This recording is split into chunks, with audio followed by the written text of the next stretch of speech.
মল্লিকার্জুন খাড়গে কংগ্রেসের সভাপতি, অধীর রঞ্জন চৌধুরী সেই দলেরই পার্লামেন্টের নেতা।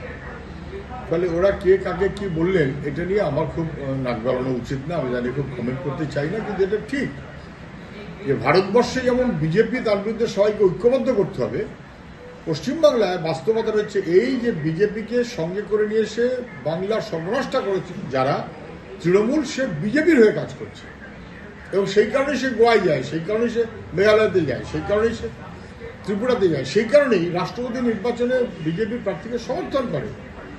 এটা সবার বোঝা উচিত, যদি কেউ না বুঝতে পারেন তার ব্যাপার, কিন্তু বাংলার মানুষ যারা প্রত্যেক দিন তৃণমূলকে দেখছে তারা অবশ্যই বুঝতে পারছে। সেই মনোভাব থেকে বাংলার সাধারণ মানুষ, বিভিন্ন রাজনৈতিক দল, কংগ্রেস সহ তারা সবাই বুঝতে পারছে যে গণতন্ত্রকে ধ্বংস করা বলতে যা বোঝায় সেটার জন্য তৃণমূল সমানভাবে দায়ী, যেমন সারা দেশে বিজেপি দায়ী। ফলে এটা ওদের নিজেদের মধ্যেকার কিছু বিষয়, হয়তো বিবাদ মিটে যাবে। তবে বোঝা গেল যতক্ষণ নরেন্দ্র মোদী 400 ততক্ষণ মমতা ব্যানার্জি বিজেপির বিরুদ্ধে, কংগ্রেস 40টা আসনে পাবেন।